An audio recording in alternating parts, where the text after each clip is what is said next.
Well, good morning from Durban. I am sitting here with Neville Bransby at the Royal Natal Yacht Club.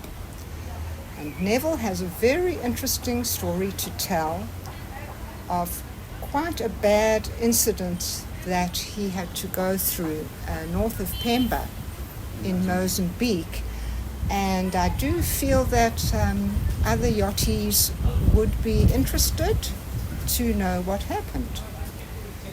But Neville, before we get into the story, just tell our viewers about the delivery that you were on. All right. I'm Neville Bransby. I was asked to go up to Mozambique, to Zanzibar, in fact in Tanzania, north of Mozambique, to help deliver a 56-foot French catamaran back to Durban, and we flew up with the boat had been neglected for 3 years, so it needed a lot of work prior to the delivery. So we took an electrician with us, and the owner was a mechanical engineer, so making sure that the boat was safe to deliver. We left Zanzibar and headed off to Dar es Salaam, and there we had to get our passport stamped and so on. Well, this was the beginning of our experience of being in Africa. Well, we got a lift in a little three-wheel tuk-tuk, those from India or wherever they're from, and we went about 10 k's out of town. We knew we were going to the wrong direction. Anyway, we arrive at this government building, and we've got our shorts on and flip-flops. So we get told that in Tanzania you've got to have long pants. So we were directed to a shop across the road and go and hire some long pants. They were messing with you. Yeah. And anyway, we got shunted from pillar to post, and then we finally went to another location and got our passports stamped. I was assured by the new owner, South Africa, that the boat that he bought had been cleared. So he got the papers, all been cleared. Alarm bells should have rung with me, because I wasn't asked to give my next of kin my home address and normal things that you have to do when you check out of a country with a boat. Anyway, so we left Dar es Salaam and headed down the coast, down south heading towards Richards Bay. And we had a very strong gale coming up, so we were trying to make tracks as fast as we could. So was that a southwesterly Southwesterly gale? was coming through, and we had problems with the gearbox on the boat, so we could only run one engine. So we were trying to make speed as quick as we could, and we had been told by one of the chaps that do charter work up in Tanzania that we must go at least 40 to 50 miles offshore when you approach Pemba, because they've got a gas field there in a district called Capo Delgado, and ISIS were very, very active there. ISIS attacked the gas refinery, and they killed a whole lot of people, did some beheadings and whatnot, and the refinery was closed down. But we were told to avoid this, go offshore, but we had adverse winds. The winds caught us, and we were not making progress. And one of the previous owners that was on board the boat asked us, he said, listen, we've got to head inshore, because out here we've got a head current, we're not making progress. It didn't dawn on us that we went right into a red zone, and an exclusion zone where ISIS are very, very active. They apparently come out from some islands on the shore there in their dhows, and they attack vessels. How we didn't get attacked, I do not know, so we count ourselves particularly lucky. But as the sun was going down, we noticed a vessel coming up astern of us, quite far astern. And we were a bit worried about it, and it was coming up quite fast. It looked like a military vessel, a Navy vessel. Anyway, I was the only one on deck at the time steering, and I heard gunshots. I had three distinctive gunshots. I went down to my other crew members down below, and I think we're being shot at. And they said, no, we get a lot of squalls here, it's probably thunder. Anyway, this boat kept coming closer and closer and closer until it came alongside, and they were waving at us, and we thought, oh, they're very friendly. We waved back, and they came over with a loud hail and said, drop your sails. So we quickly put the deck lights on, dropped the sails, and then they over the loud hail, and they said, put your rubber duck in the water, we want to board you. And our rubber duck had been damaged, so we got them to put theirs in, and theirs were partly deflated. So 3 armed Navy personnel came on board with AK-47s, and they had like an official guy which was dressed all in black with his black beret and black sunglasses. Why he had sunglasses I don't know at night, but anyway. At night, yeah. So they came on board, and they separated. Who's the captain? And they took the captain in the saloon, and they took the 2 of us on the 2 bows, kept us separated, and their guns out. And they then put a tow rope on the boat and towed us into Pemba and told us to anchor in front of the military base. And there we stayed for 6 days. And we were searched on 5 different occasions, where they went through the boat from one end to the other, in every compartment, under the floors, under the over the ceilings, everywhere, looking for what they told us: drugs and or guns. Because we came through the restricted area, which we shouldn't have, they accused us of perhaps being mercenaries. And they wanted to know, a big boat, why there's only 3 people? Where are the other people? We showed them our plotter. They said, you must have come from Madagascar. We said, no, we came from Zanzibar. So we showed them the plotter, our little snail trail of the plotter. I said, there it is. And I opened up the ship's log. I keep a log. I said, there's the log showing every hour our positions. And they kept on saying, you came from Zanzibar. You came from Zanzibar. There must be some problems there. Anyway, the guards stayed on board, guarding us for those full 6 days. We weren't allowed ashore. We weren't allowed to go and buy any food. Okay, we've had food for the trip, so we didn't have to. Yeah. But the fact is, they took our passports away from us. And now, what came about? What we found out was the new owner of the boat was told that the boat had been cleared. Now, he's never done a foreign trip before, and I think he just went along with the fact that it had been cleared, and he did not get the boat signed out. So effectively the boat left Zanzibar without having its papers stamped. So the officials were interrogating him and said, can we please have the papers? Well, he showed them what he got. It was the sale agreement. They said, these are not the papers. So that was big trouble. And now no. They said, this is now going to go to court. And I thought, my gosh, well, how long are we going to be stuck here? Like in South Africa, if you're going to go to court, it might be 3-6 weeks or whatever. Yeah. So the skipper was taken ashore and taken to the police department, and he was interrogated there. Anyway, the next day, we had 19 officials on board. We had customs, we had immigration, we had the port control, we had the police, and we had security. The security, they tried the good cop, bad cop on us. The security guy was very smooth, manicured beard and everything like that. And he's such a sweet, I just want to help you guys, and can I just interview you? So now they interviewed the skipper. And then they said, well, they called me in. I mean, exactly the same questions, and they were trying to find out we've done something wrong. Yeah.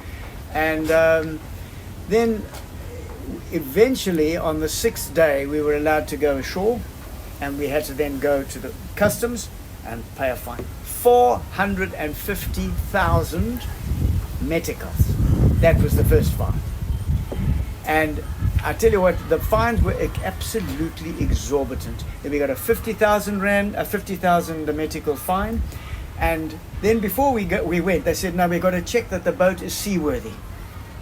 Crying out aloud. So they sent a Mozambican woman that was too scared to get into the rubber duck because she couldn't swim.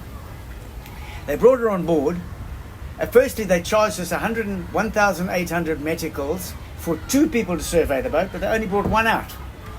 She didn't know the front end from the back end of a boat, and she stayed there, and she wanted tea, and she wanted something to eat and whatnot, and she said, I can't go back to the office too soon, because they're going to say I haven't done my job. Meantime, she didn't do her job at all. Back to the office, dropped her there. And then we were then in the police department, and they fingerprinted us, photographed front, side, everything. And that had to go to Interpol to make sure that we were not mercenaries, that we didn't have any any prior criminal record and so on. We were then shunted from pillar to post. And the owner had a lot of money on him. He wanted to pay the fines in cash. No, we don't want cash. We then had to go and hire a little tuk-tuk and go to a bank, do a bank transfer, and then with proof of payment, then we go to the bank and show them proof of payment. I mean, to the various department, and they made us sit on the pavement all day in the heat all day. Sure.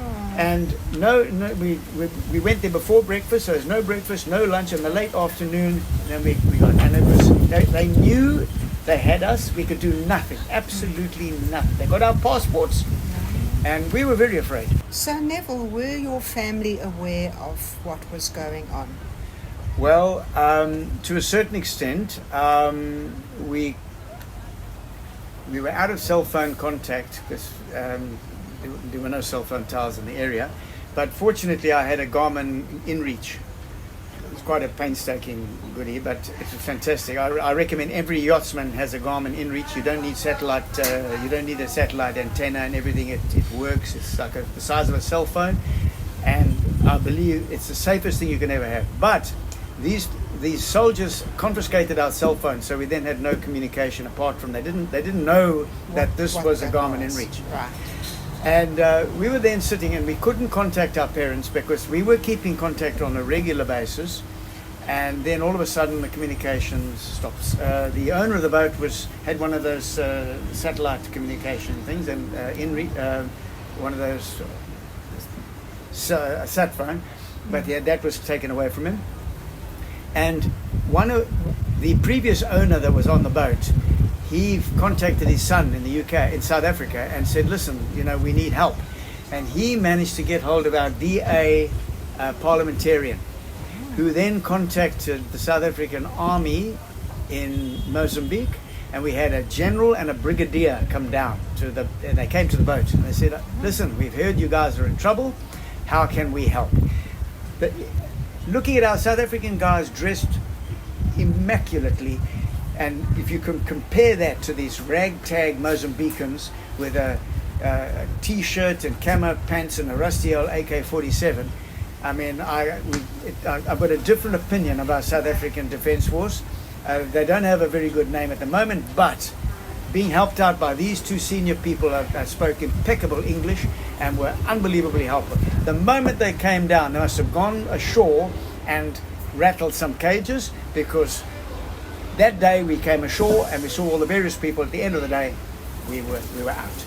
And I can say I'm exceptionally thankful for that phone call and getting that parliamentarian to do his job.